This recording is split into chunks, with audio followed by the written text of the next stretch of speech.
another fiscal court date. because-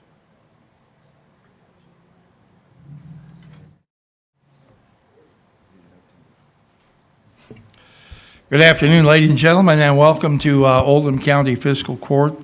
I'm David Vogel, Judge Executive. Happy to have all of you here today on the 21st day of May for this fiscal court meeting. If you're able, please stand for the Pledge of Allegiance. I pledge allegiance to the flag of the United States of America, and to the republic for which it stands, one nation, under God, indivisible, with liberty and justice for all.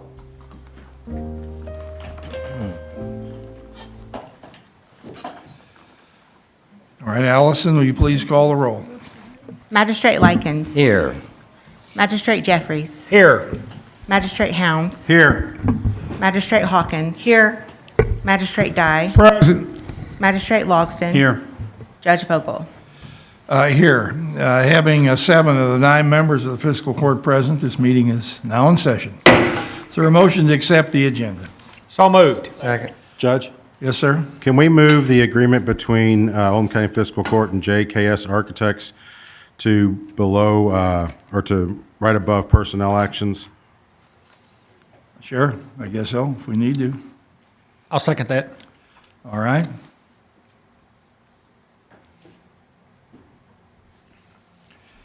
All right, any other requests? Hearing none, all in favor, please say aye. Aye. Motion carries.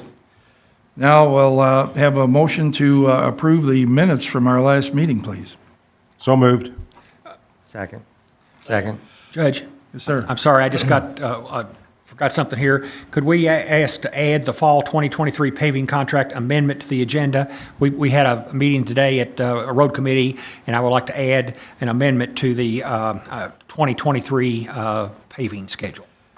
All right, I guess I would put that under Goodwill Industries, under contracts and resolutions. Okay? All right? Sorry about that. Sorry. All right. What was that again, Magistrate Jeffries? Paving? Yes, Okay. paving.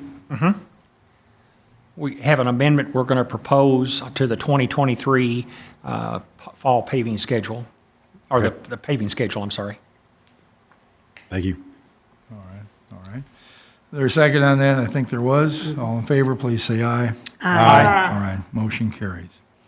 Now let's move along with an approval for the minutes for the last meeting, please. So moved. Second. Any discussion on those minutes? Hearing none, all in favor, please say aye. Aye. Motion carries. It's time now for public comment. Is I guess our county clerk, Amy Alvey, looking very Uncle Sam-like today. That's right. To a point, and happy to have you here. When you go out and visit each location starting about 5 in the morning, you got to get a smile on their face somehow. So Right. my husband didn't think I would really wear it in public, but I did. So. Oh, that's cute. Just as a reminder, again, Amy Alvey, Oldham County Clerk. Today is Election Day. The polls are open till 6 p.m. As long as you're in line by 6 p.m., you will be able to vote. Unfortunately, it doesn't seem like there's a whole lot of lines out there today. Just a little bit of statistics for early voting, which was last Thursday, Friday, and Saturday. We processed 1,766 voters. Right now, we have, when the books closed in May, we have 56,943 registered voters in Oldham County. So that equates to about 3.1%. As of 1:45 today, on Election Day, we've processed 3,134 voters, which is 5.5% of our voter base. So I doubt you'll run into long lines today, so please get out and vote. There are 9 locations: Oldham County High School, East Oldham Middle School, LaGrange Baptist, South Oldham Middle School, Westport Baptist Life Center, Pewee Valley Fire Station 1, North Oldham High School, Crestwood Baptist, and Goshen Elementary. You can go to any of those locations located within Oldham County to vote up until 6 p.m. That's all I have. All right, thank you. Thank you. Anyone else to address public comment? All right, seeing no one, we'll close public comment and go on to the first item on our agenda today, and that's a presentation, state of the report, state of the district, that is, report from our school superintendent, Dr. Jason Radford. Happy to have you here today, Dr. Radford, and Thank you, Judge. Welcome to fiscal court.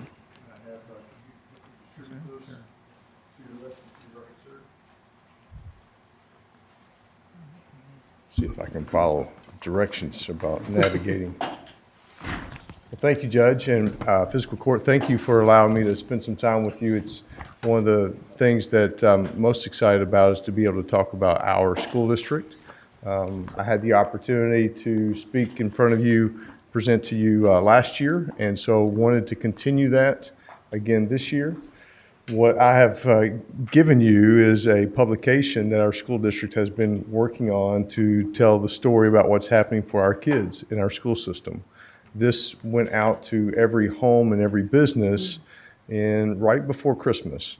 So we are planning another publication. We want to do this twice a year. This would happen if everything happens as you plan, mid-June. That would highlight graduation and what's happening, the last half of our school year since this was created. So I give that to you because I'll reference that in my presentation to you to share with you, and be happy to take questions that you have about what's again happening in our school system. So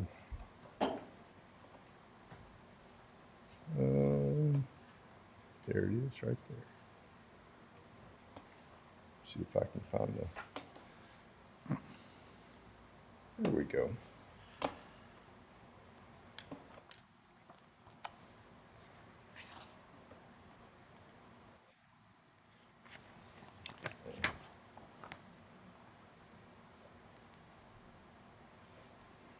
My staff, I think, might be proud of me that I was able to navigate that technology pretty okay, not too bad. So I'll just share with you a couple of talking points and tell you what our school, what we have been up to. One of the things that's top of mind for everyone, I'm sure that you all as well, is recruitment and retention. How do you maintain and make sure that you have the best staff for our kids? Because that's why our school system exists. So we have, again, engaged and conducted employee engagement meetings. We have 1,500 full-time employees, and we have spent since right after Christmas up until spring break meeting with all of those employees face-to-face, talking about the things that we want to help enhance their working conditions, to re-recruit them and to engage with them. We call this the road show. I really do that just to really just poke at ourselves, because that office, when you drive down 146, that building only exists because of the people that are working with our kids in our schools every day. And we want to be a service excellence kind of organization. So I can't sing, I can't perform. There is not, but we're really just trying to, in a good spirit, really hit the road and go to our people. So I'll just take you through a couple of things. One, as we've been working, we've developed a strategic plan. Part of that also then requires us to create what we value. And so there are 3 words that highlighted from talking with some of you and our community members, our parents, our staff, and our students. So some talking points: we want to engage, we want to empower, and we want to elevate the employee experience. You can apply those same things to students, to parents, and to the community. And we feel like if we do that, part of our rebranding and our strategic plans, we will ignite passion. We will find those passions that we have for our kids, and we'll experience excellence. So I want to just quickly touch on the things that we have done as a school system and as a Board of Education with their support to, again, enhance employee engagement. We've increased salaries the last 2 years, and I'll talk more about that here in a few minutes, what you all have seen, what we've done for next year, but I'll touch on that. Our board approved free tuition for all employees who work full-time in our school system. That was a big shift for us. We certainly appreciate and respect the work that our leaders in LaGrange do to support the city of LaGrange, but we work to offset that city tax for our employees and working with our Board of Education. Early release and teacher work days. We tried something this year that we had done previously and had gotten away from, and we came back to it. We implemented early release days this year. The reason that we did that was so that we could have increased the frequency that staff would have without kids, so that they could have time to work in their professional learning communities. So we tried that. We tried to strategically place them. And so by doing so this year, the staff really came back and said, we'd like to go back to really just not have teacher work days, or I'm sorry, not have early release days. We'd like to have teacher workdays instead. So we tried it.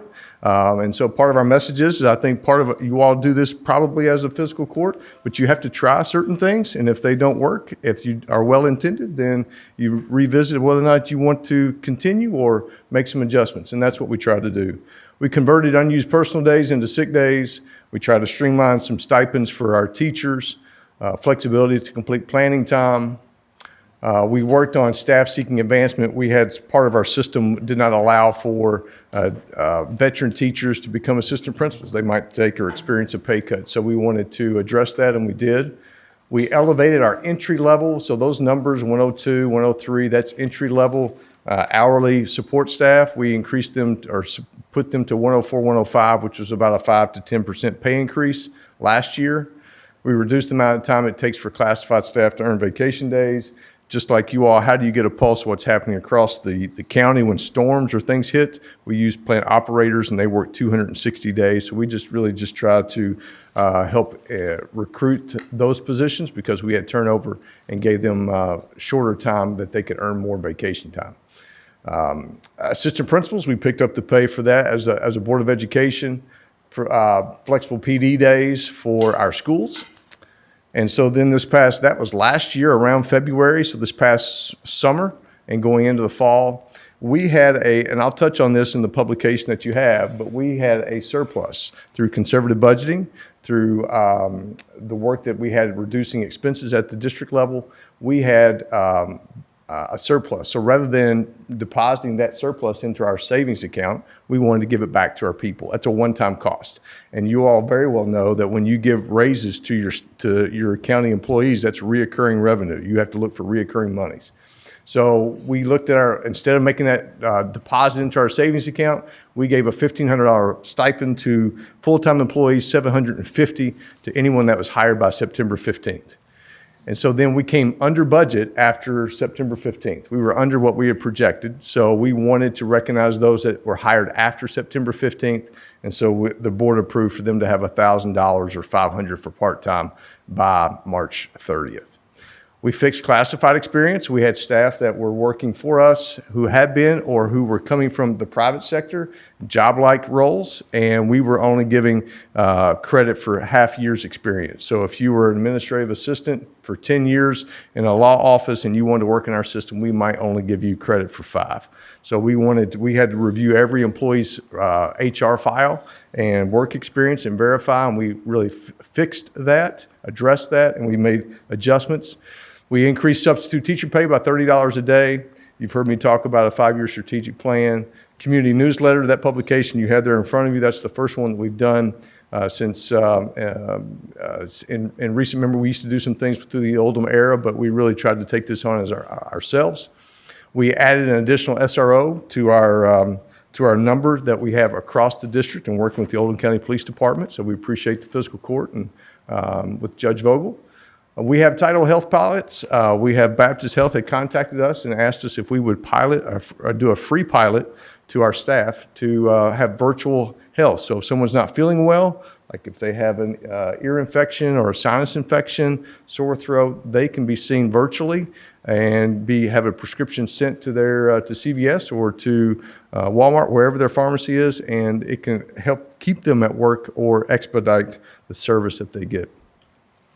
You've seen some work with our athletics. We really, from a facility perspective, we've been working on academics, arts, and athletics, and I'll talk more about that in a few moments. We've worked with our schools on enrollment numbers, trying to hold them harmless so that they can maximize their monies that they have and do what's needed for kids.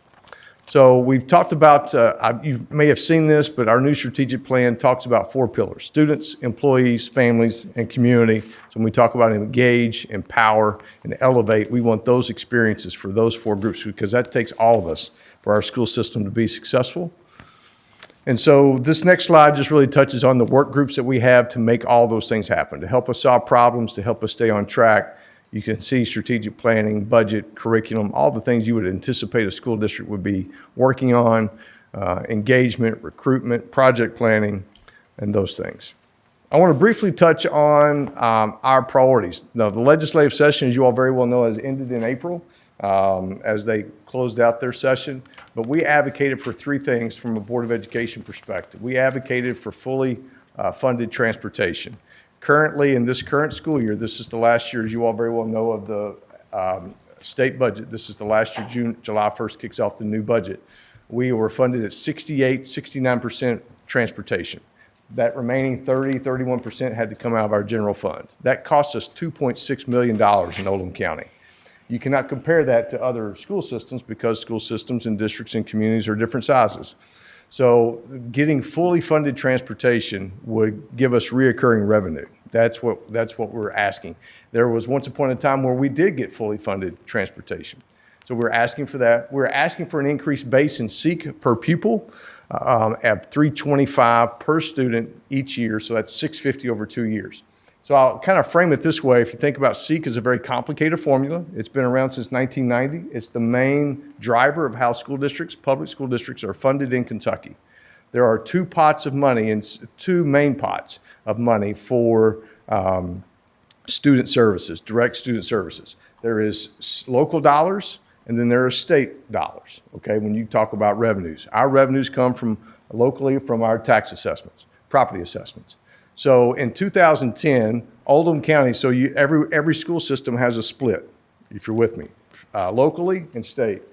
So what that means is in 2010, Oldham County, we were 50-50. 50% of the school district's revenue came locally. The other 50% came from the state. Fast forward to 2022, we're 60-40. 60% of our revenues for the school district come locally, 40% come from the state. Well, why is that? Well, when property values in Oldham County, traditionally, they have increased each year. As property values go up, you bring in more money locally. But guess what goes down? State dollars. That's why we're 60-40. So by asking for $325 per pupil, we're trying to balance that out a little bit. And so then our board is trying to say, we're trying to maximize, advocate for what we can do for our kids without putting it on to our taxpayers, to our rooftops in Oldham County. Codify full-day kindergarten, we're asking for it to be permanent. It's not permanent, but it did get into the budget. So where we landed with the legislative priorities, they funded transportation from 68% to about 90% for year one of the new budget, and then they did 100% for year two. So that's a good big win for us. That will help us, and it has. Increased base SEEK, they did a little bit, about $100 to $125 per student. They didn't do $325. They did fully fund kindergarten. So let me take a little bit closer look. What does those numbers mean for us in our school district? You all know as a fiscal court, we are talking about big numbers, but the process is the same. Very similar to how you do your own personal budget, but things you have to look at from a fiscal court. So for our school system, salary and benefits, you all know, makes up a majority of your budget. For us, it's about 80 to 83%. All right, so that's a healthy number. Some school systems, I will say, perhaps in our Commonwealth, because of COVID monies, we did not get a lot as a school system compared to others. They're pushing 88, 89% salary and benefits. That's a dangerous cliff. So the real costs outside of salary and benefits for all of our employees, real costs, then are instruction, maintenance, operations, and transportation. So nobody can go over 100%. So you have small percentages to work with inside after you pay for salary and benefits. So I want to just make a quick connection to the publication once you have what I distributed to you. On page, I think it's page 6, some good nighttime reading material. If you haven't seen that, I took 4 bullets that you see on the screen from that page about the finances. In 2023, because you all know you lag and you're behind, you report on the last year while you're working the current year, you're planning for the future. So you're really looking at 3 different years depending upon what month. So for FY23, this is last year, revenues were reported at 2.6% over budget. Expenses were under budget by 5.6. Oldham County Schools has increased salaries while decreasing overall costs to the district. So there was a 4% reduction of expenses in salary and benefits observed in 22 to 23 at the district level. We're proud of that. However, we want to continue to do more, and our board has been pushing me as they should, and we'll talk more about that here in a few moments.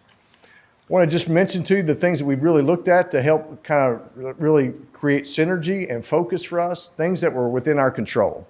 No one wants to talk about raising taxes, but that is something that's within the board's control based upon what the state allows. Fees, enrichment centers, attendance rates. Our attendance had dropped about 1%, so we lost some revenue. So we worked hard this year to increase our attendance. Right now, our attendance is about 1% higher. That's really good for our school system. So we've been really trying to monitor and support the things that are within our control. Out of our control, different streams of revenue, reimbursements, grant dollars. We all deal with inflation, whether that's professionally or personally, and unfunded mandates.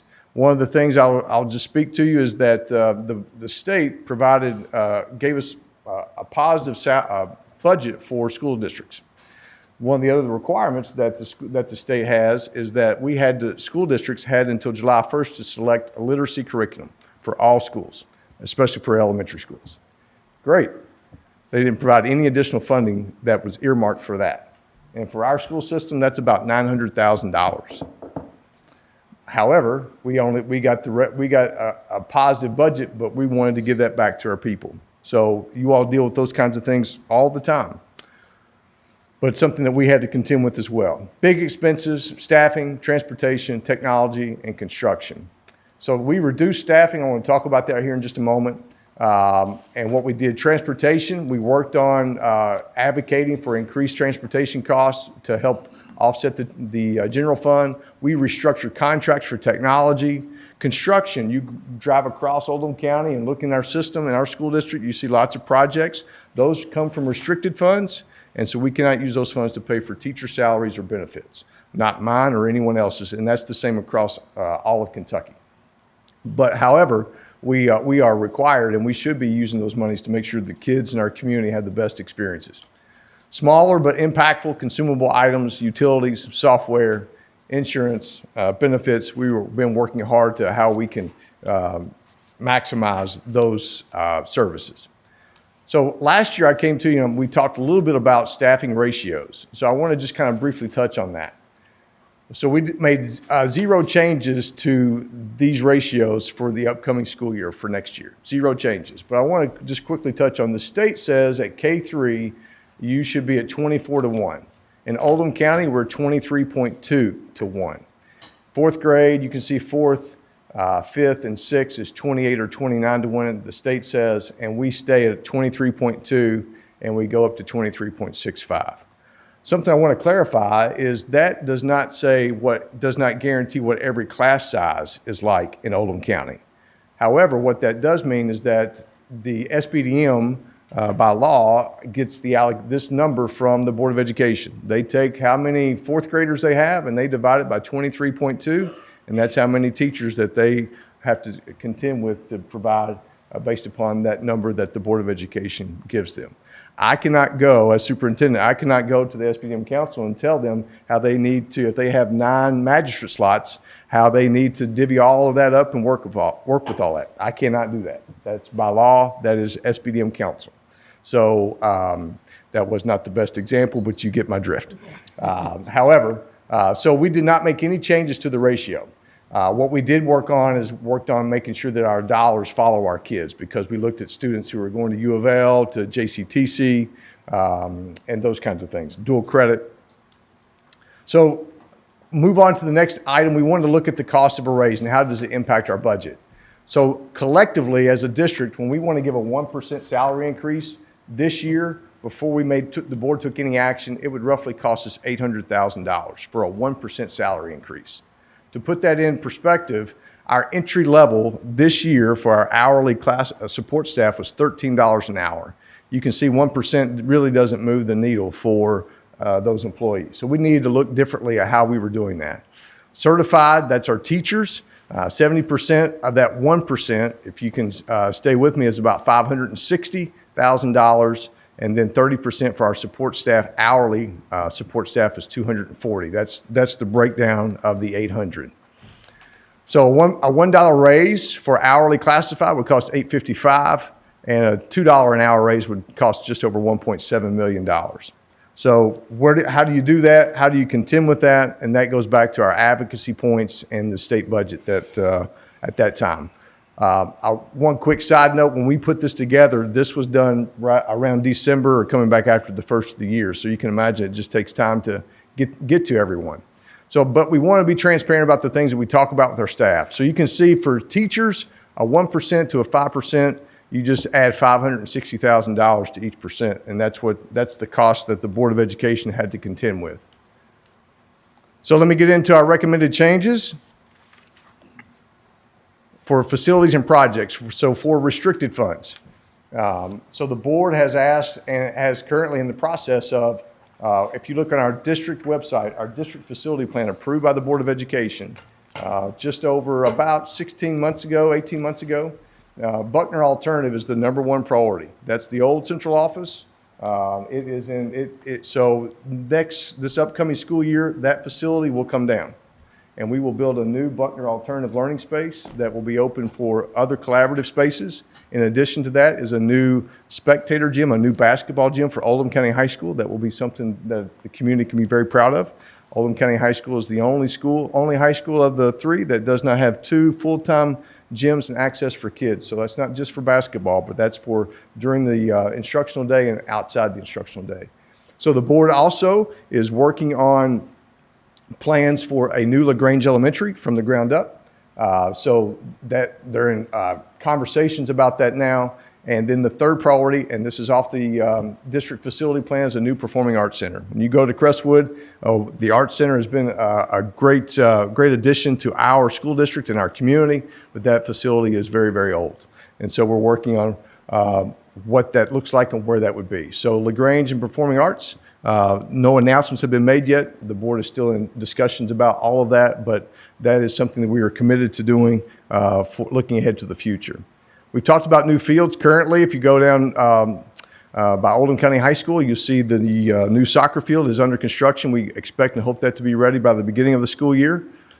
Playgrounds, the Board of Education picked up the cost for playgrounds. Playgrounds are extremely expensive. So we had vendors that were offering, that were over-promising and under-delivering and putting our PTAs and PTOs in a bad spot. So we wanted to take that over for them. We'll work with them. We've met with them. But we want our PTAs and PTOs, as long as the state allows us to do that, to use their monies that they generate and that they fundraise for kids directly. So district facility plan, be happy to share that with you if anybody has any questions or wants to see more. See if I can, okay.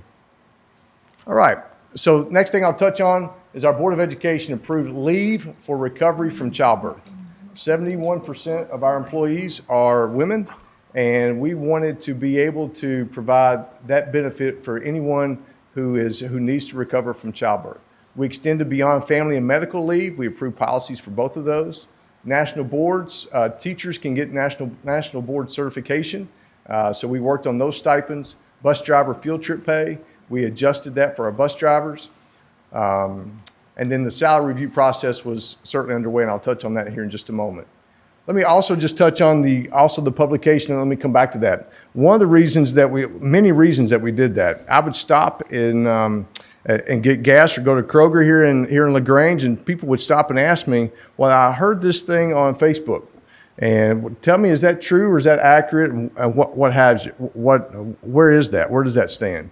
Public education, in my opinion, and this is my 26th year, we have not typically done a very good job of telling our story. And that's one of the reasons that we did that. The other reason that we did that is that before the pandemic to the beginning of this school year, we lost 300 students in enrollment.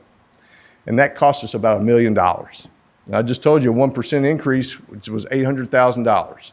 So we need to get back those students. So we've revamped our process to contact those kids, those parents, those families, and anyone who wants to leave or thinking about it. Why? How can we keep you? Because we only exist to serve our community and take care of our kids. So we looked at ways to create a virtual option for Oldham County Schools. And so our board approved that. So we're not trying, nor interested, nor will we take kids out of our current classrooms. But we need to focus on those 300 students. And I've been looking at students each week that come in and out of our district. We're more transient than we've been, maybe ever. And so how can we offer a service and provide them the best opportunity?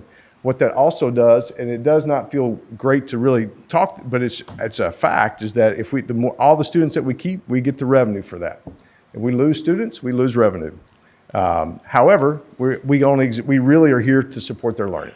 So continue the pay increase, and we want to do the most that we can. And our board just recently approved a 7% salary increase for all certified and salaried individuals, and $2 an hour for hourly individuals. And we feel like that is as a result of our legislators really trying to do all that they can, that they did to pass that state budget. That has really helped us.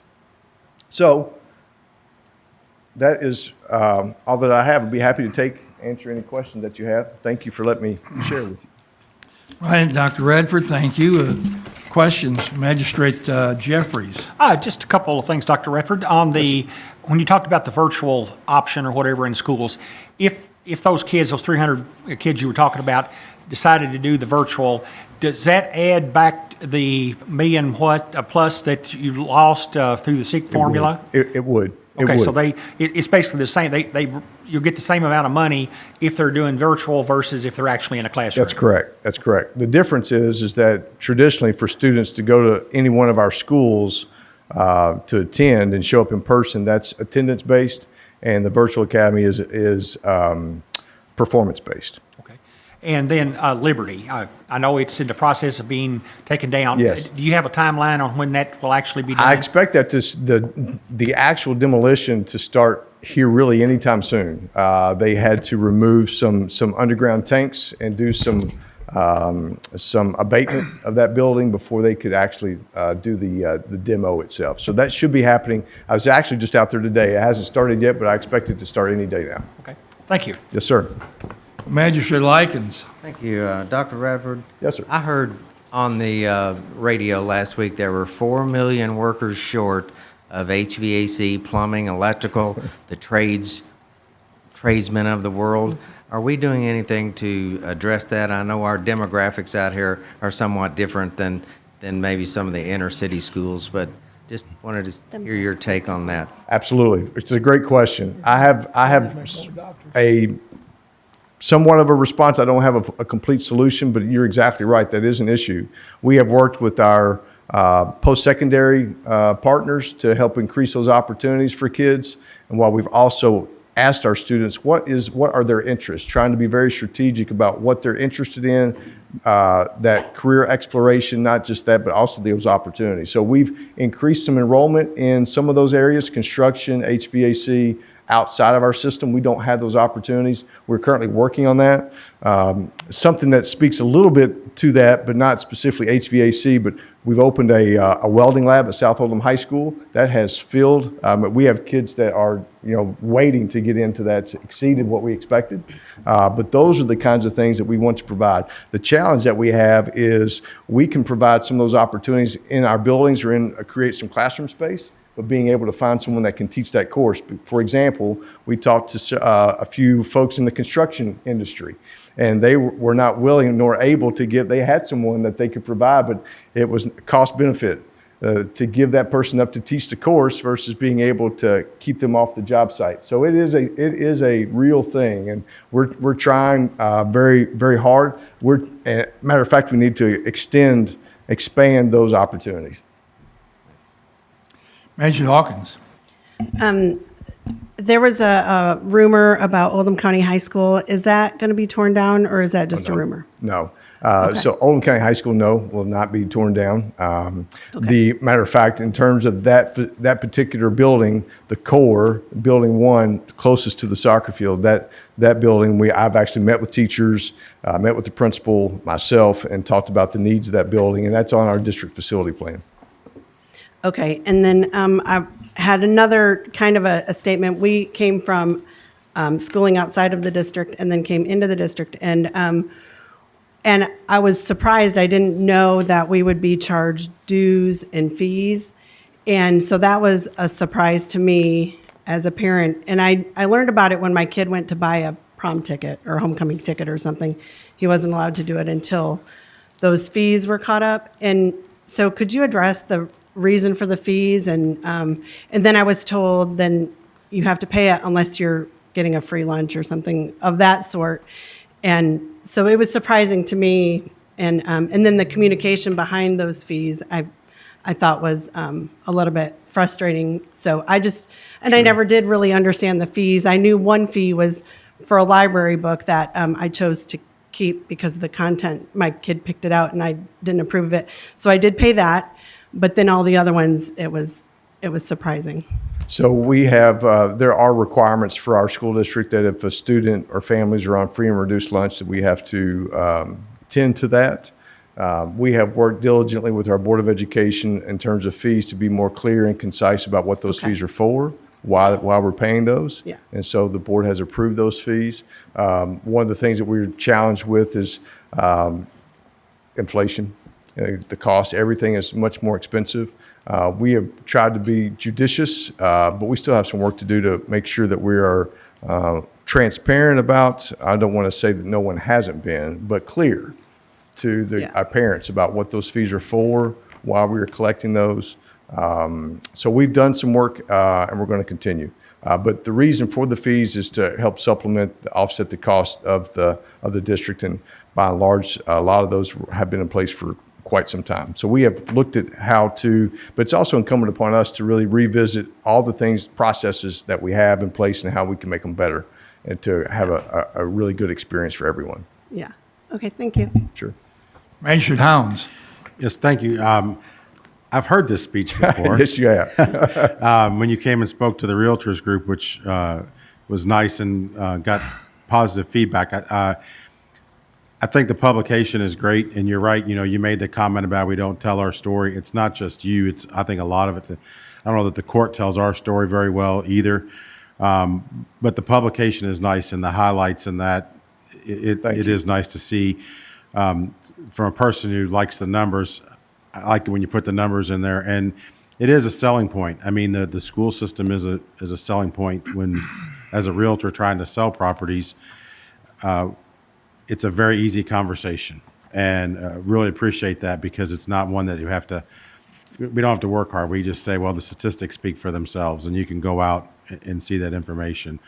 And then a comment that was made in the other group that I was at, and it is true. The nice thing, and I guess it's partially because of the size, and you can go to the website, and I applaud you all for keeping up the list of streets and what school that street would go to. It's very simple to tell somebody, if you live on Smith Lane, this is where you're going to go to high school. This is where you're going to go. Currently, I get it. It may change. Right. Redistricting is going to happen someday, right?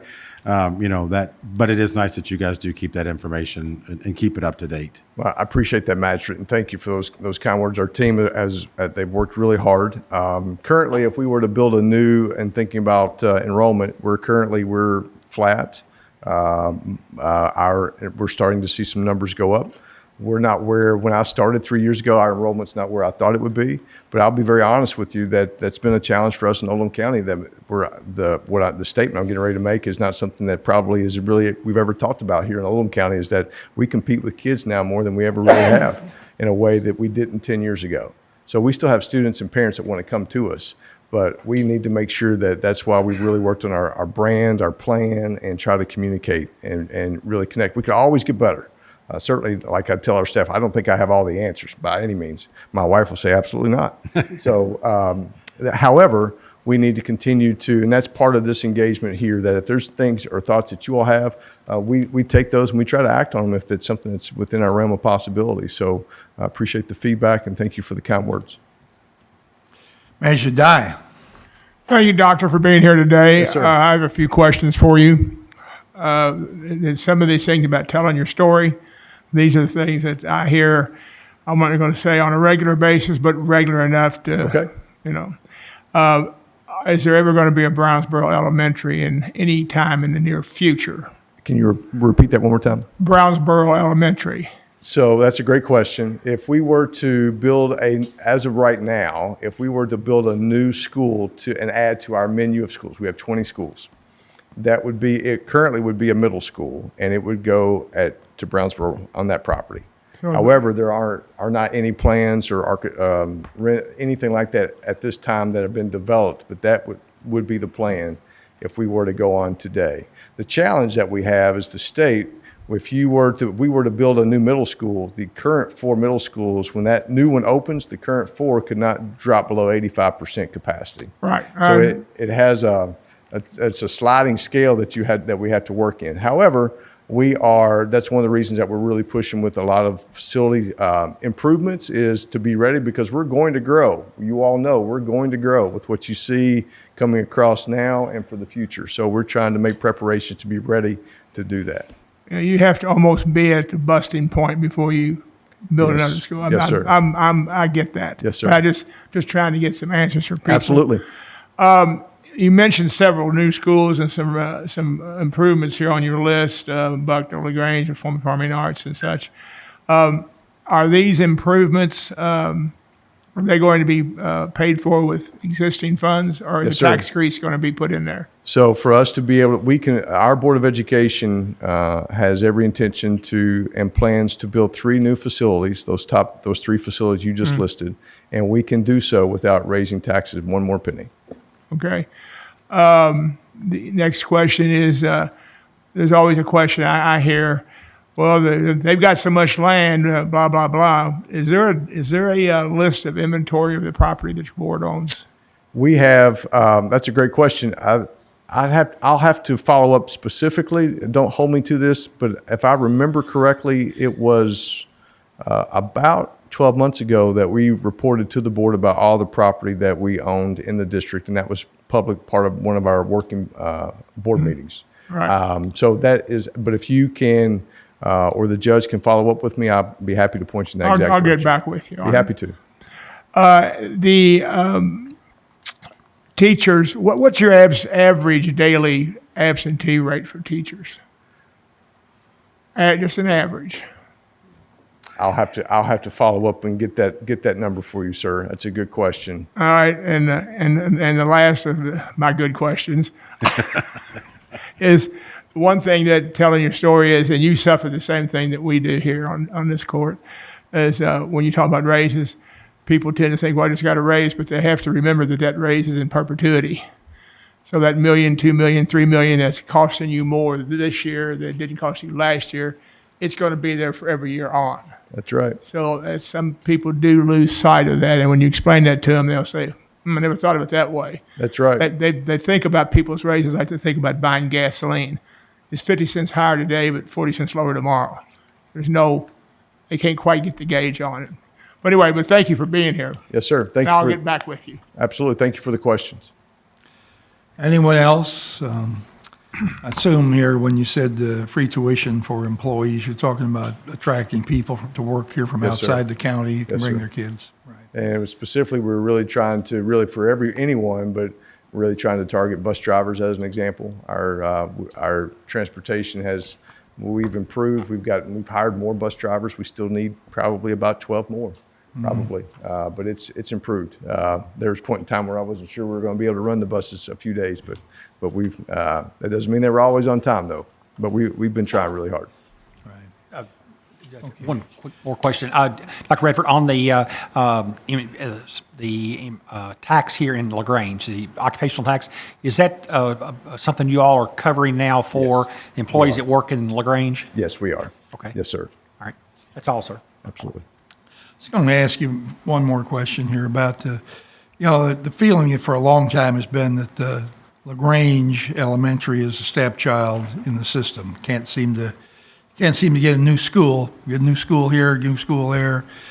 What can you tell us anything about the facility plan for LaGrange? I can. I'll tell you as much as I can. The local plan, so in state statute, when a school district develops a district facility plan, that has to go through what's called the local planning committee. Actually, Magistrate Jeffries was chaired that local planning committee, and so we look at, that's made up of, that's outlined in statute. Community members, administrators, teachers. I'm on that part of that, but I'm not a voting member. So we look at all the needs. All that being said, long story short, the local planning committee recommended to the board that LaGrange Elementary receive a new facility. It did not recommend where that facility would go. We have done feasibility studies. We looked at the current site. We're looking at other sites. It will be very challenging for us to build the kind of facility that the students in LaGrange deserves on the current site, because we're just we do not have the access to property. In other words, to be able to maintain traffic flow, buses, students, and safety. So we're currently looking at what options we have for that, where that would occur. Because the feedback that we received, we had 2 public forums. We went and visited LaGrange. We took the board there. We listened to lots of feedback. And so some of the biggest feedback that we had is for LaGrange to be part of the city, they value that being part of LaGrange, the city of LaGrange, walking distance and being part of that community were 2 big fine points that the board heard and that they're currently evaluating. Right, okay. I wanted to ask you a question about Liberty as well. You're going to take that building down. Yes, sir. You're going to, kind of related to Magistrate Dye's question there, there's, let's say, some thought in the community that the school board has land banked a lot more property than they actually need. I don't know if it's true or not, it's just a thought that's out there. But what about Liberty? Is that something that you would keep or something you would sell? What my understanding, I haven't pulled the exact record, but my understanding is that property that Liberty Elementary currently sits on at one point has been up for sale and was not successful in selling that at an agreeable cost. I don't remember the time or the date, but the board has had discussions about, what to do with that property. There aren't any actions or plans at the moment, but we have, to Magistrate Dye's question, we have evaluated how much property that we have and what our options might be. Well, we appreciate the board. I know the board has been approached by working with us in relation to attracting business to the community. There's some things that we can do together. And of course, anybody that we get to move here to pay property tax and be the business, school board is the primary beneficiary of that on that tax bill. So Absolutely. we appreciate the cooperation that the board has extended. Absolutely. I feel like that's something that we should be having conversations about how we can support. And Judge, I just want to kindly thank you for support every time I call. You pick up the phone, and I really appreciate the collaboration because I think those are the kinds of things that should be happening. And I've gotten to talk with many of you all as magistrates and just appreciate your all's work because it takes all of us. So thank you. You're right. Thank you very much. Sir. Appreciate your time today. Yeah, next item on today's agenda are the bills, and when you're ready, we'll pay our bills. I make a motion, we pay the payables. Second. Okay. Any discussion? All in favor, please say aye. Aye. Motion carries. Thank you. Then we'll go down to community business. We have our Brenda Demas here to talk about the state project on Highway 22.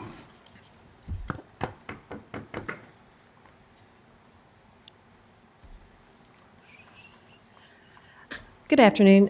This is an agreement with the Kentucky Transportation Cabinet authorizing $160,000 in federal funds for the design phase of the Kentucky 22 Clore Lane intersection project. The required local match for the federal funds is $40,000. The project will align Wooldridge Avenue and Clore Lane with left turn lanes and right turn pockets on both streets, as well as add dedicated left turn lanes on Kentucky 22. This project comes from the Kentucky 22 Corridor Improvement Study, which was completed in 2022. The study looked at 22 from the Jefferson-Oldham County line near Hounds Lane to Kentucky 329. This project was identified in the study as the highest priority spot improvement. It has the highest number of total crashes and most severe crashes of all the intersections studied. And it was also the top safety concern identified by the public during 2 rounds of public engagement. We are asking fiscal court for approval for Judge Vogel to sign the agreement. I'll make that motion. Second. All right, moved and seconded that we sign this agreement to improve Clore Lane and Highway 22 intersection. I just want to say Magistrate it Jeffries. came before road committee today, and that was a recommendation to send it to fiscal court with a positive, to approve this. Thank you. All right, seeing no other questions, all in favor, please say aye. Aye. Motion carries. Thank you. And Belinda, apologize. After 14 years, I ought to be able to say Belinda Demas rather than Brenda Demas, but, I'm sure I'm not the only one that does that. Next item here is our county road aid cooperative agreement from the state. We got a surprise number here.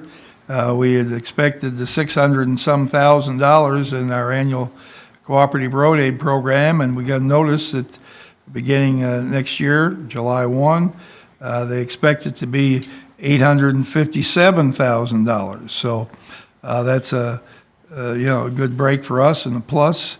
So I'm asked now to have us sign this agreement with the state and return it to us. So are there any questions about the cooperative road agreement? Magistrate Dye. Would you, in your estimation, would you say that number is attached to the fact that the gas has been up for the last year? Does that have a bearing on what we pay at the pump? Putting you on the spot here. Now, I know Maybe, honestly, I have no idea. I mean, it might be more travelers and visitors in Kentucky for all I know. Yeah. A lot of people coming here for different tournaments and things. Well, it's nice to say, we're giving you 25% more, but you paid 30% more. Yeah, well, I don't think it's out of our reach in the state Yeah. as well. All right, well, just wondered if you knew. All right, thank you. All right. Judge, I'll move that we approve the county road cooperative program agreement. Second. All right, any further discussion? All in favor, please say aye. Aye. Motion carries.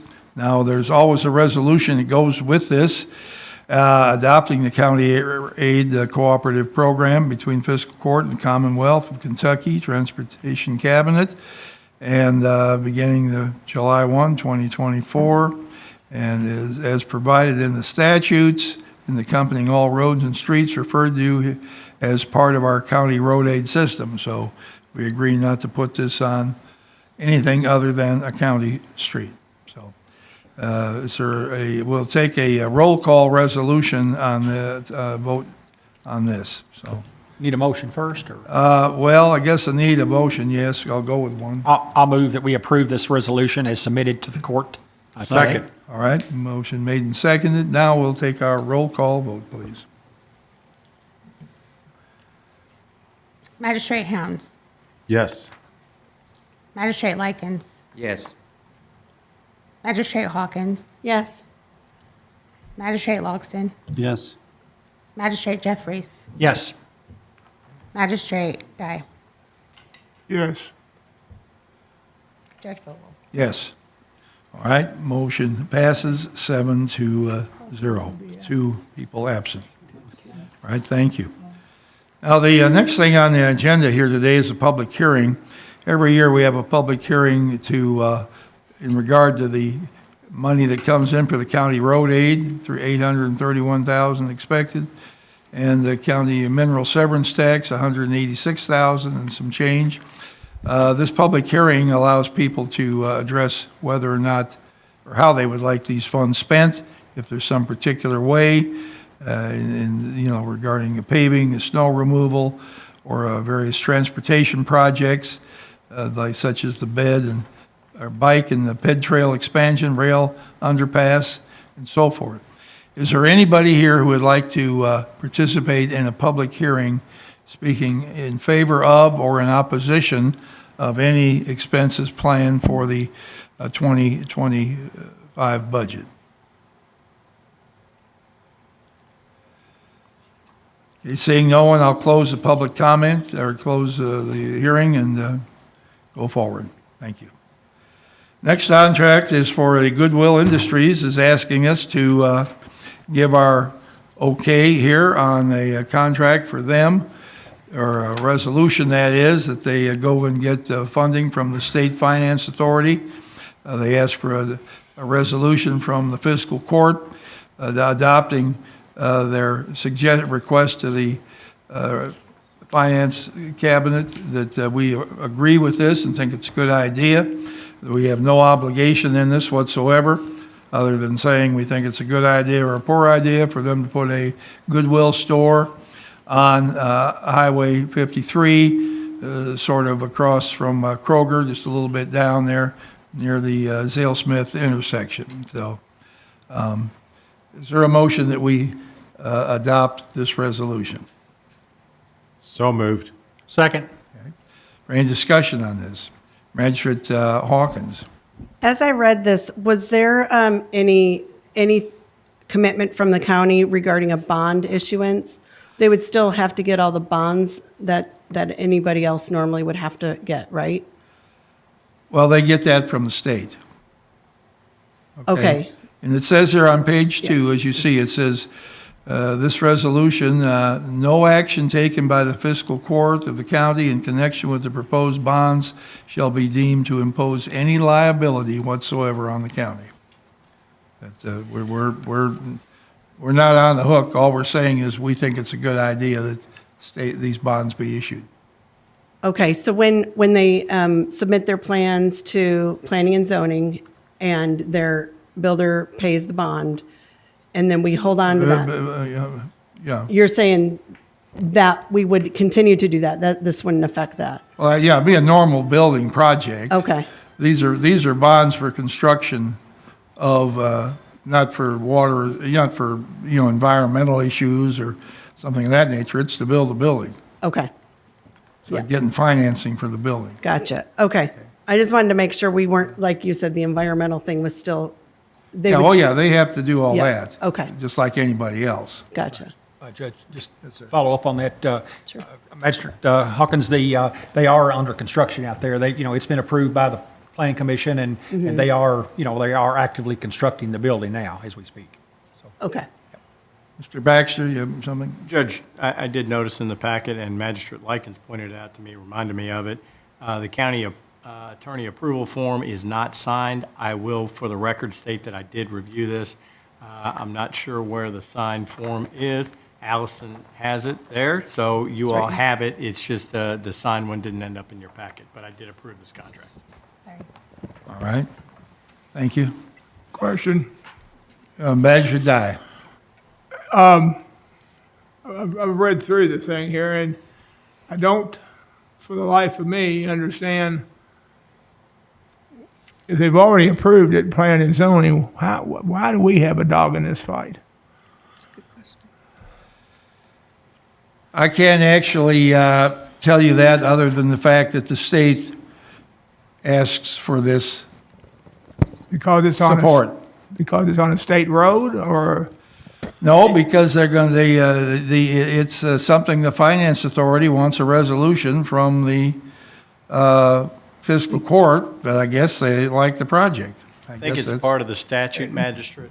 There's language, I believe, in the statute, the enabling statute, that requires the county to approve the issuance of the funding mechanism. And so this is coming through economic development, and economic development. Okay. I think probably more than anything as a courtesy is bringing this to your all's attention and getting the fiscal court's approval. And they're also probably saying, hey, guys, we're putting some money into your county and we wanted you to know it. So that's how they make sure you're aware of it. Okay, then, with that being said, I'm just curious. I mean, we had a little problem with the Goodwill store in Crestwood. They was metal, and then they put a brick wrap around it and all that. And I mean, I'm sure that this building was approved somehow as far as the plan and zoning, and it meets all the necessary things that the state wants. I mean, if we say no to this, it's still going to get built, correct? I can't answer that question. Okay. Like Mr. Baxter said, it's a statutory obligation for them to get this. I don't think we want to say no to a Goodwill store in our community. I know nothing about any inappropriate or change in the design of the building or whatever. Looks like a pretty nice looking building to me. I see a lot of people using it. It's a benefit to the community in Crestwood. Well, it wasn't always that way, but your memory might be a little shorter than you think. But I remember it was a metal building, and everybody screamed about it, that being a canary yellow, and then they put brick around it. I think that what you're referring to is the Dollar General store in Crestwood, not the Goodwill. not Oh, the that's right. Goodwill. I stand correct. It's a Dollar General. Okay. Yeah.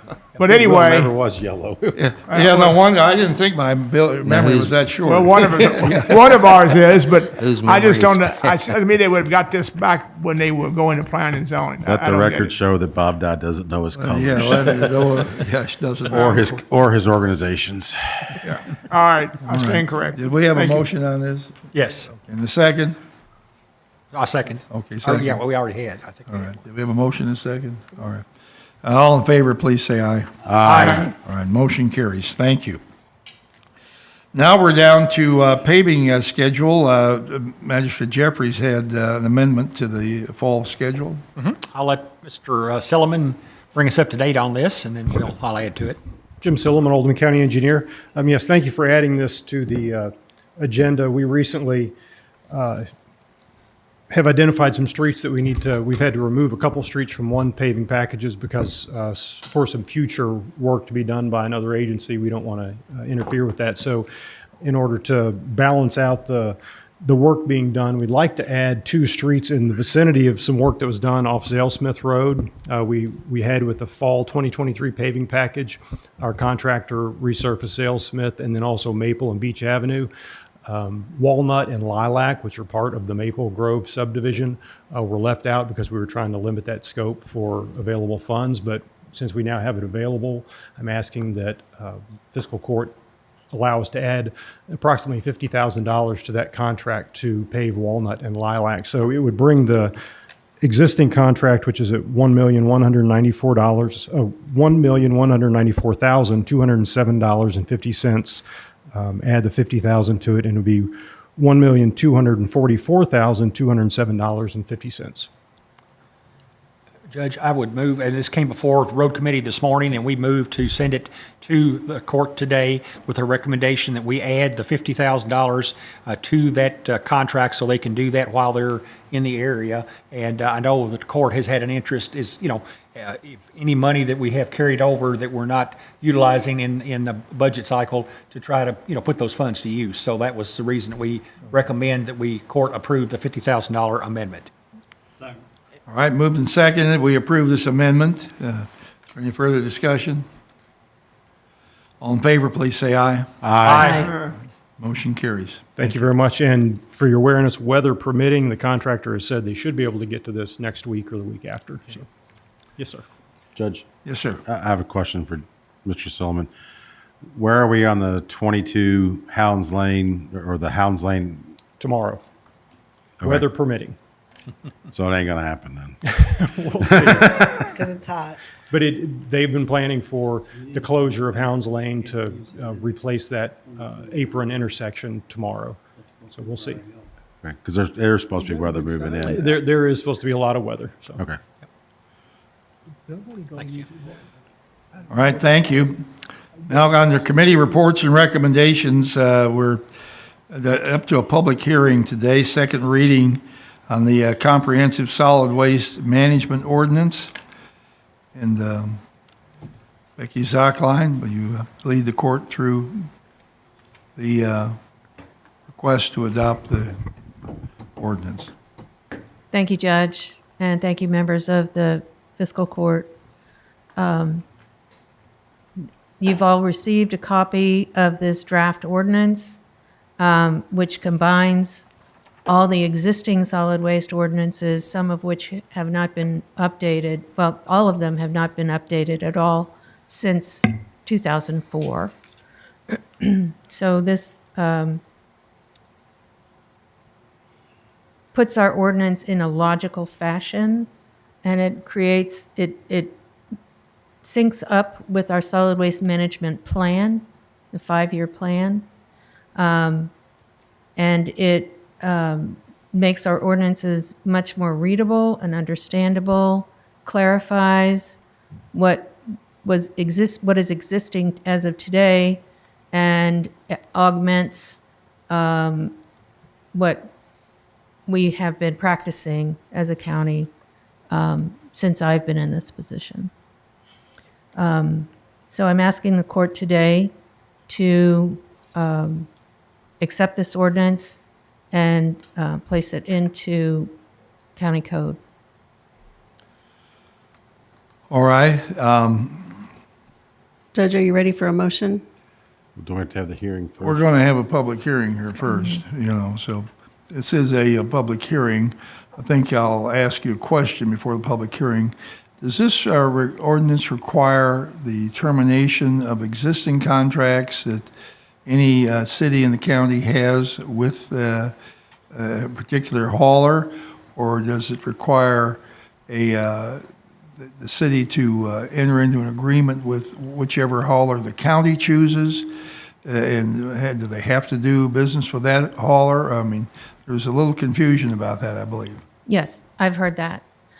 The existing ordinance that we have today, not this new one, the one we have now, requires that all communities that have a contract with a hauler must wait or must keep, they can are allowed to keep that contract until that contract expires, and then they have to move into the contract or agree or enter a relationship with the contractor that the county has chosen, the franchise contractor. That's been in existence for 20 years.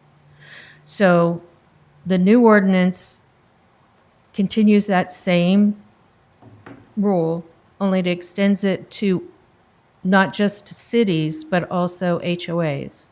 So this would be all communities that have what's called mandatory participation. That means that all of the members of that community must have trash service, and it is paid for through that governing body, whether it's an HOA or a small city. And they are, some of them do have contracts with other carriers or other haulers. And the new ordinance requires that once that contract expires, then they must make a contract, their own contract, with whoever, the hauler who we hire, who we enter an agreement with. That being said, our contract will expire, the current franchise agreement expires on January 31st, 2025. And that will be after a period of 20 years. State law or state constitution requires that no franchise agreement can last more than 20 years. So we are putting our own franchise agreement out for bid this year. In that bid requirement, I can request and require in whatever contract that we enter into, we can require that this hauler who we choose or who bids appropriately would set their fee for mandatory communities, that would be the small cities and the HOAs, for a lower amount than the county that would reflect the fact that they don't have billing costs and the proximity of the residences. So there's a savings with no billing and proximity of the trucks having to go short distances. Excuse me. So small cities and HOAs, they're free to create their own contract, but just with the county's hauler. Does that make sense?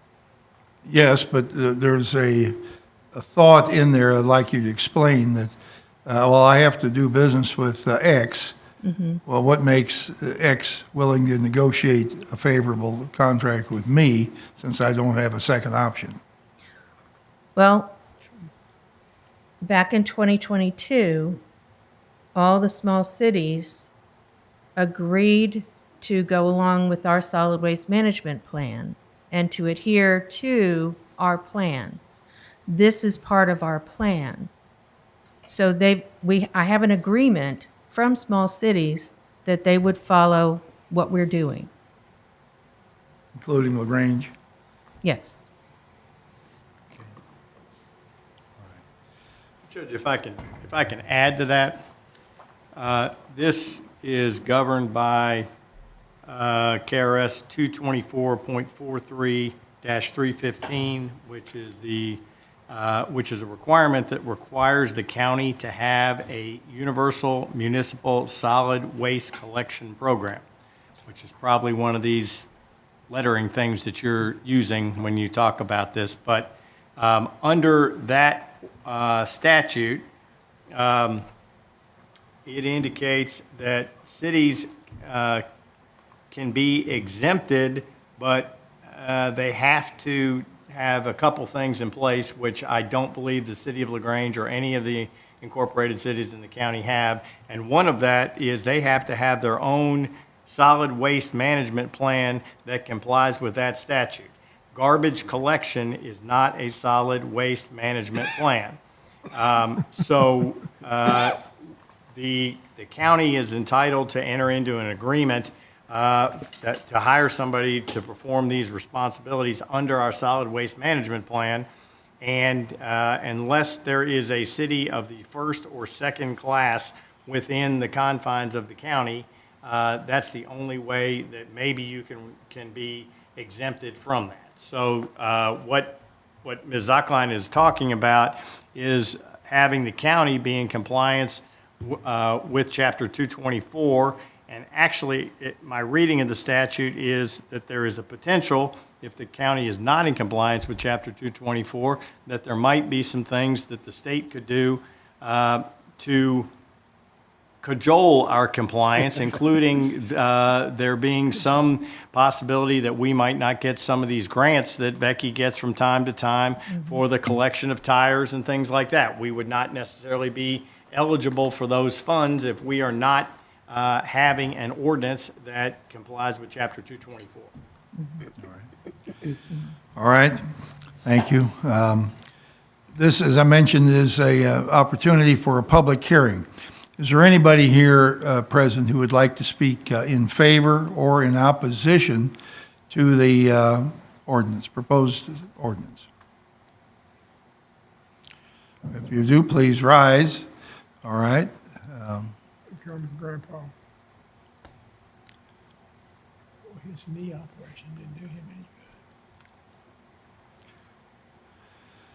good. Okay, John Black, do you swear to tell the truth, the entire truth, and nothing but the truth, so help you God? Yes, sir. John Black, 307 West Jefferson Street, Mayor of LaGrange, Kentucky. I just learned about this ordinance that you're all going to have as your second reading on, just as Becky pulled me off to the side outside during the AT&T conference and told me about this. I think it's almost been always customary that any ordinances that are passed by the county, the cities usually get the chance to look at them and get comment from our city attorneys and things like that to make sure that we see it as does the county or the state law. As Judge said, even though we have to use the same person that the county does, we really don't have any negotiating power because we got to do it regardless, what it sounds like to me. And I think if we have X, Y, and Z company come to the city, we're not a small city. We've got our garbage collection bills every year is about $445,000, which basically we're just getting it from our utility companies that bill for us. But long story short, if we were to have a company, since we've got a lot of concentrated housing in the city, and there was a company to come in here and possibly bid $2 less per household, I don't think it would be fair to that citizenry that we would have to choose a company that could not meet that number. I mean, I think our citizens would have something to really be concerned about. At best, I know we always deal with planning and zoning on these first and second reading of ordinances, so our city council understands them. We have an ordinance committee that goes into session to talk about these types of things. So I don't know if the court is ready to make a decision on this today, but it seems somewhat unfair and non-competitive to say that we have to abide by the county, whoever they choose. Becky mentioned that the county garbage and sanitation bills coming up for bid, sounds like January 1 of 25, and say perhaps the county doesn't go with Republic, who we use now, but we've been very satisfied with Republic for the last so many years and/or their pricing and everything like that. I would hate to think that we can't continue to use them just because the county might choose someone else. So that's my position on it today. I felt I need to come and speak for our city since I learned about it this afternoon and see perhaps if the county thinks maybe it's something that should be thought out a little bit longer, at least by the city attorneys who represent cities. You go to Pewee Valley, you go to Prospect or Goshen, there might be a provider on the county line down there that might be able to do it cheaper than a person who runs the whole rural section of this county. You don't know. So unless you got competitive bidding, you really don't know what's out there. So that's my position, and maybe the court would consider giving this another hearing at a later date. And Okay. John, we'll mark you down as opposition today. Yes, sir. Okay. Yes, sir. All right. Is there anyone else who would like to speak? In opposition or in favor? All right, seeing no one, I'll close public comment and go on to the court now. And we'll answer the question in a second here, but is there a motion that we adopt this ordinance? Judge, I'll make that motion. Let me get up. Second? Here, I'm going to read it to you, but I have to get it back up here to it.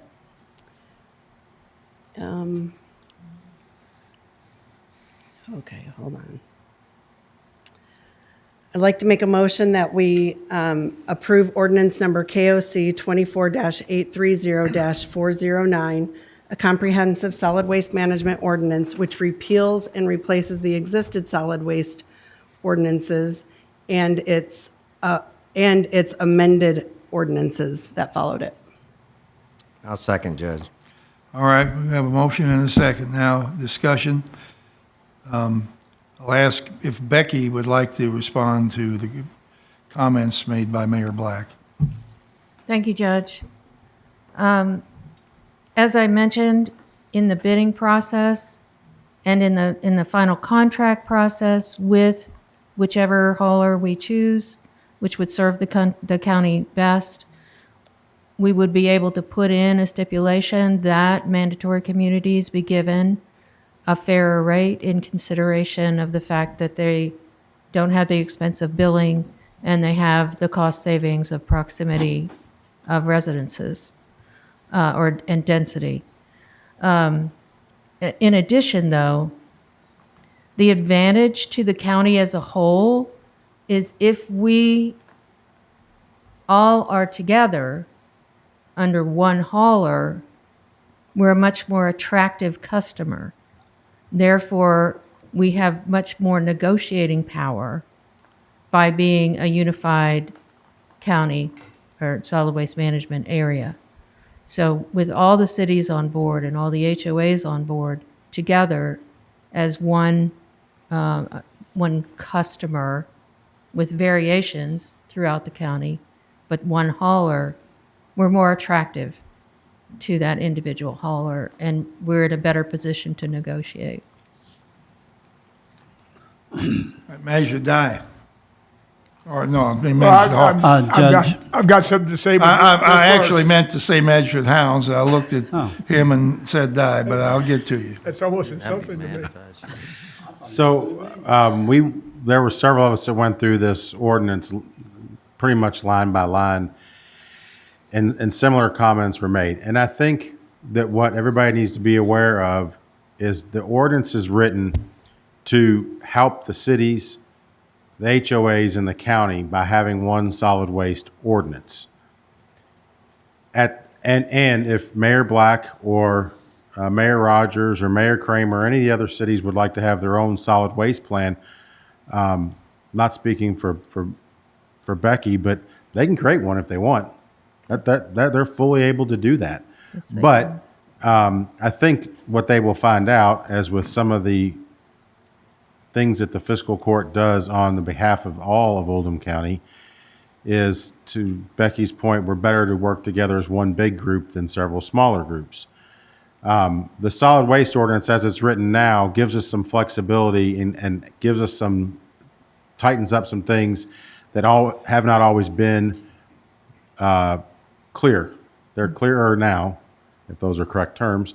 But when we go to do the contract, one of the things that we had talked about was we need to create a scope of work for the contract when we put this out for bid, that we take into the account some of the things that are hauler related and not solid waste ordinance related. I think we've got to make sure we separate the two documents.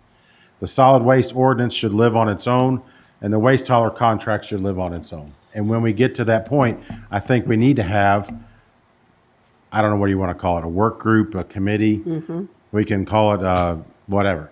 But you need to have the key stakeholders, Mayor Black and others, in the conversation, and those entities need to bring their wants and needs to when we put this proposal out. Again, create the scope of work. If we put this out, we want a waste hauler to pick up trash in Oldham County once a week. Well, that's not going to work.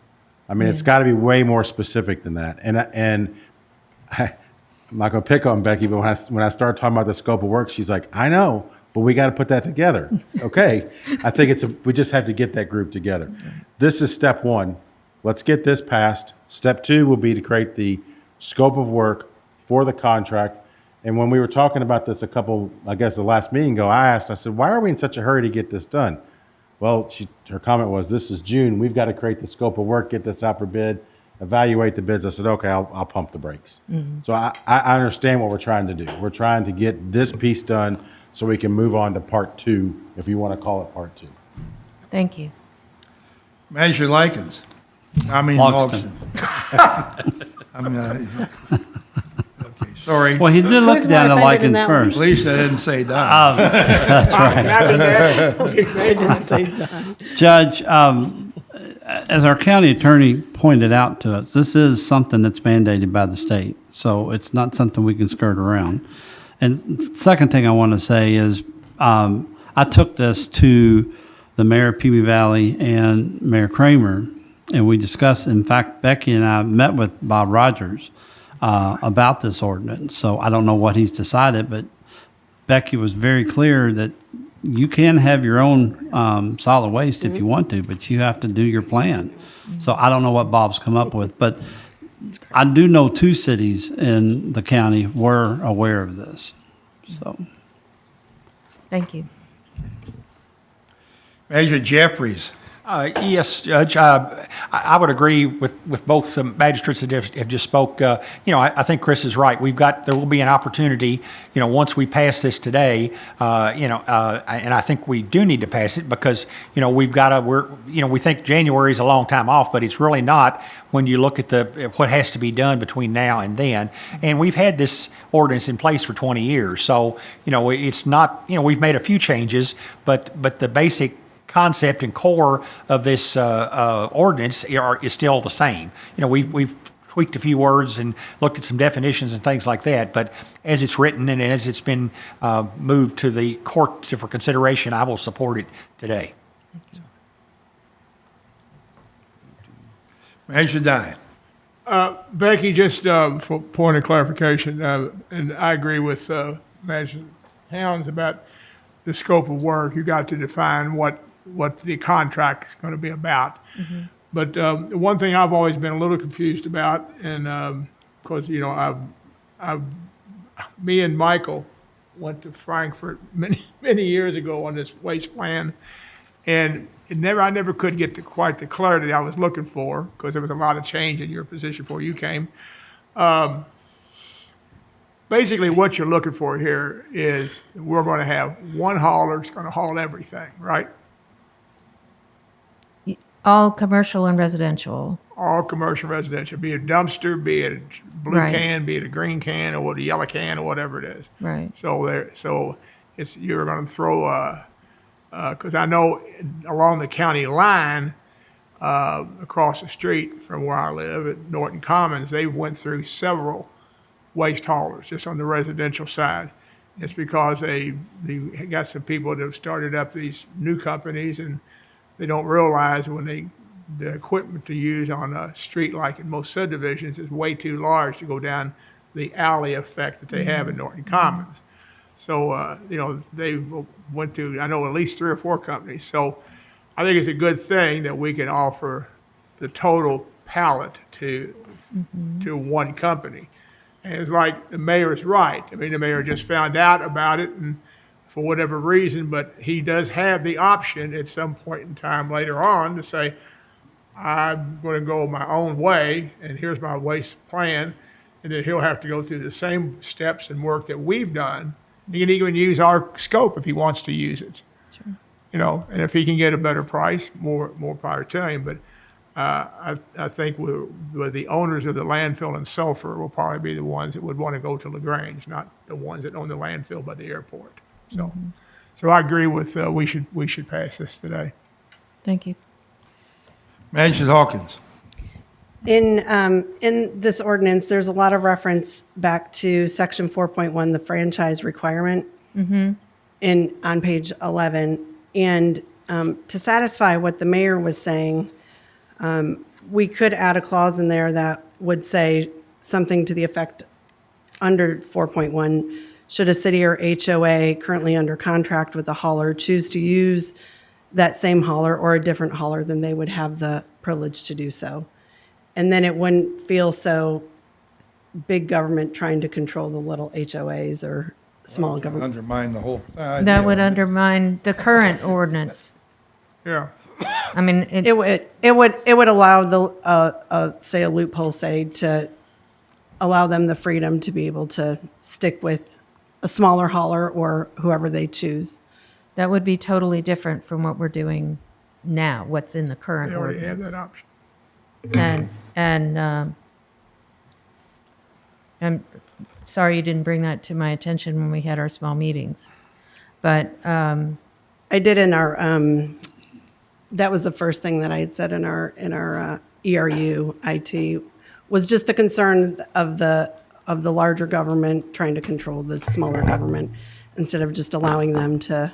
But if that's not the privilege of, or the, desire of the court, then, and it sounds like it may not be, then that's okay. I'm just trying to satisfy the mayor to be able to have the privilege of choosing his own, hauler. he's if he so able wishes. to, the mandatory communities are allowed to make their own contract with the county, with Right. the franchise hauler That we choose. Yeah. And that's the way it is now. So we're not changing that at all. We're only clarifying it. So it's that way now. So, but they can, like, for instance, I know that LaGrange's contract is very different from the county contract, and that they, however, they can still do that. They can make their own contract, but again, I will put in our contract that they have the privilege, that the county or the county contractor must adhere to and recognize and reflect in their fees the cost savings of not having to bill mandatory communities and picking up in a highly dense area. Do you know how many different haulers we have in the county? I counted 3 last time. As far as this, there's a small HOA out in, I think, Magistrate Likens District, and Hillview and River Bluff, I believe, both have waste management. okay. And there's a few HOAs that have either Rumpke or waste management, but not many. Okay. So they would just have to adhere to whoever we choose. Well, if whatever contract they have in effect on January 31st, 2025, that will be their last contract. Once that expires, then they make a new contract with our hauler. Okay. All right, I guess there's no further discussion on the circumstance. We've got a motion and a second on the floor to approve the second reading of this new waste management ordinance. All in favor, please say aye. Aye. Anyone opposed? Motion carries. Thank you. Thank you. All right, we have the next items on the agenda have to do with an executive session. We have 2 executive sessions to, 2 things to discuss in executive session. One is under KRS 61.610 subsection B, deliberations on the future acquisition or sale of real property by a public agency. And then a second discussion under 61.810 subsection F, discussions, or hearings which might lead to the appointment, discipline, or dismissal of an individual employee. In the first Judge. section of the public hearing, we're going to have our normal magistrates and the Deputy Judge Joe Ender and County Attorney Barry Baxter, and the Stan Clark if he's here. In the second public hearing, the same individuals, but I'm going to ask Chief Smith and Tina Schaaf to be also included in that meeting. Judge? Yes, sir. Can we add in, say, if I'm, and Mr. Baxter may have to correct me, but I'd like to add a third closed session, but it would be KRS 61-810N, which talks about contracts, and that's why I asked to have the architect thing moved down to that section. So I believe N is in reference to contracts. Is that right, Mr. Baxter? I'd have to look at the statute. I just pulled it up in a meetings of any section committee, evaluation committee, or other similar group established under KRS 45A 56. It's on that same 61-810. Your game. It's going to be your game.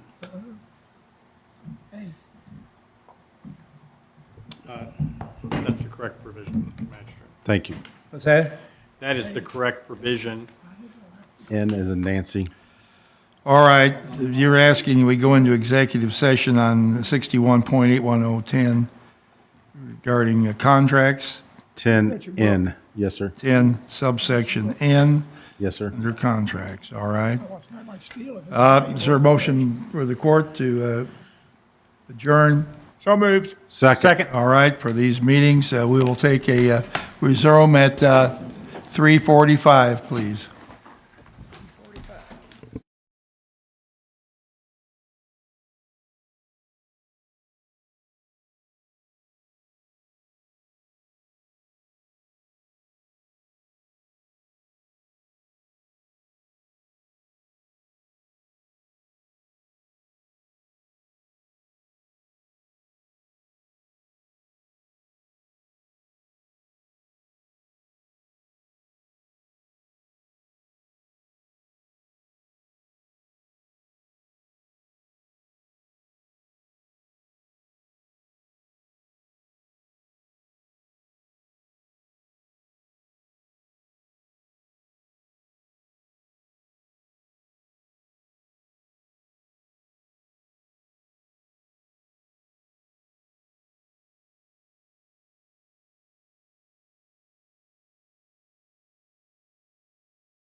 All right, is there a motion? We go back into session, please? So moved. Second. All in favor, please say aye. Aye. All right, we're down now to items H on the agenda here. First of all, we have in my office a new hire, Holly. I'd like to recommend Holly Prain, Executive Administrative Assistant, $25.38 an hour, effective tomorrow. Second. All in favor, please say aye. Aye. Motion carries. Next item, Police Department contract renewal for Greg Smith, Chief of Police, effective June 1st, 2024, per the attached agreement at 47.72.26 cents per bi-weekly basis. Second. All right, all in favor, please say aye. Aye. No. Motion carries 6-1. Board appointments, next item, Code Enforcement Board, Cindy Harbin. I'd like to reappoint her for a term on the Code Enforcement Board. That term would be to May 18th of 2027. So moved. Second. All in favor, please say aye. Aye. Motion carries. Second appointment I'd like to make is to the Pee Wee Valley Fire Protection District Board. That's a reappointment of Todd Jones for a term to expire on June 30th, 2028. So moved. Second. All right. Abstain. All in favor, please say aye. Aye. Aye. Abstain. One abstention. All right, so that's 6, one abstention, 6 in favor and 1 abstention. All right, thank you. All right, we're at the second public comment or the meeting here. I see no one here to make a public comment, so 6:20 in the evening. Is there Magistrate Likens like to say anything to end the meeting? All right, Barry, like to say anything to end the meeting? All right, Kevin? Just a couple of quick things. Road closures, if it's not raining tomorrow, they're going to start closing roads out on Robinson Drive and Carpenter Drive in my district for culvert replacement. So just kind of, if it's not raining tomorrow, they're going to try to get those done by Friday. Don't forget about Memorial Day service at Veterans Memorial Park in Crestwood on Monday at 10 a.m. And also, I got a text a while ago about a ribbon cutting for, looks like June 13th at Baptist Health LaGrange. Their new behavioral health wing is going to have a ribbon cutting on June 13th at 10 a.m. All right, great. I did have one other thing I mentioned to you about the July 2nd meeting. Microphone. I'd mentioned that the July the 2nd meeting was usually canceled, and we usually have one at the end of June. Right. So if we could go ahead and Yeah. confirm that.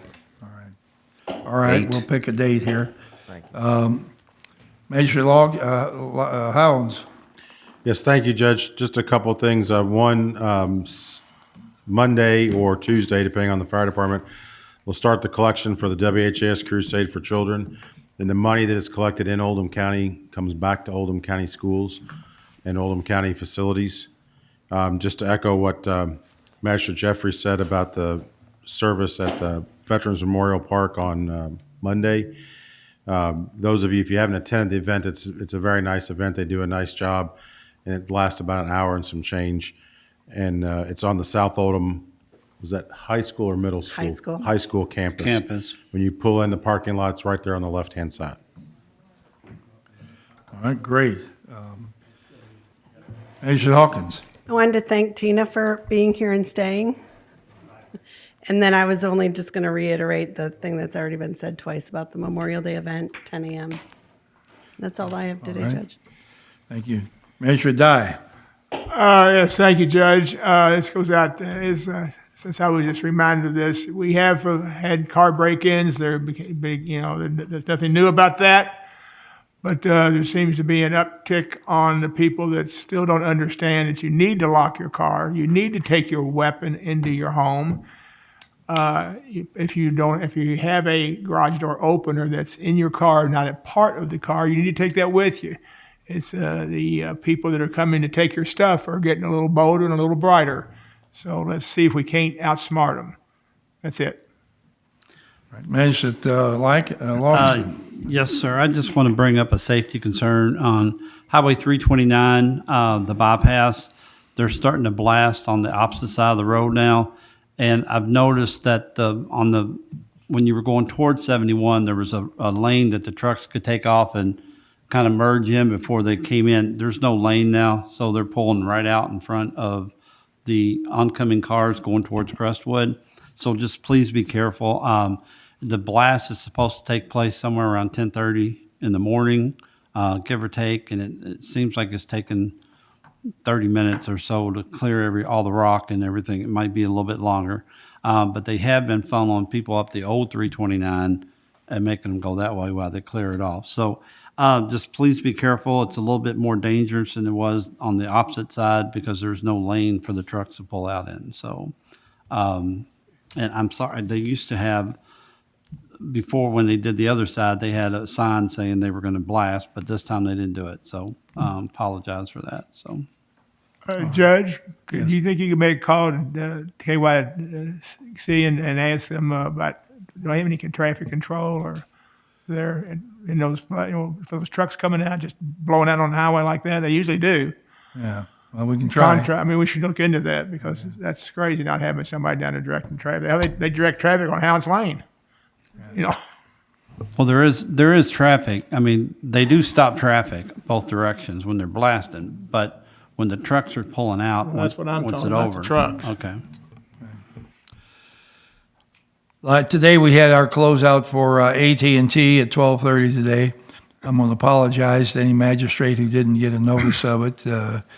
That was oversight on our part in my office, and I apologize for that. We're happy to come to an end for the AT&T agreement, and I believe 99% and 99.9% of the county is served. There may be one straggler out there somewhere, but we will get them all. It's been a good agreement, and people are happy that we have crossed the digital divide, and we have broadband service for everybody in our county. The crusade was mentioned coming up. Apparently, are you out on the street in Pee Wee Valley, or LaGrange sent out letters to people in LaGrange suggesting they mail in their contribution? Is that a new approach for LaGrange only, or is that something it's on a broader basis? No, Judge, the mailing is becoming more and more popular because it's difficult to, as we've talked about earlier today with the instances on the roadways, to have firefighters standing in the roadway collecting money. So that still will probably happen in some areas, but the push is to go to a mailing, and a lot of fire departments have had huge success in the mailings of a donation to the fire department. And all the fire departments in Oldham County, you can call the station and they'll send somebody to your house to pick up a donation also.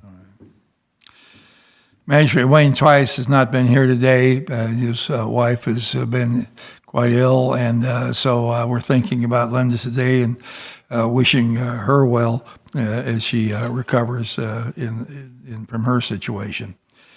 4th of July is always coming up, and so we try to stay away from the first week in July as far as the meeting goes. We need to schedule a date for a third meeting in June to basically take place for our 4th of July week meeting. I'm going to suggest with the 26th as a Wednesday, the 27th is a Thursday. Might make it a little easier if we go with the 26th to get our checks out to clear out the books for the current fiscal year. I'm in favor of that. What time are you thinking, Judge? Well, you want to do 2 p.m.? Is that all right that day? Sure. On the 26th of July? Yeah, 26th of June. June. Oh, June, I'm sorry. 2 p.m.? Yes, right. Is that Do you need a all right motion with for that everyone? or no? Pardon? Do you need a motion to cancel our regularly scheduled meeting? No, probably No? not. Okay. We just do it. Okay. Okay. All right, let's count on the 26th then at 2 p.m. 2 o'clock? Yes, sir. With that, is there a motion to adjourn? Second. All in favor, please say aye. Aye.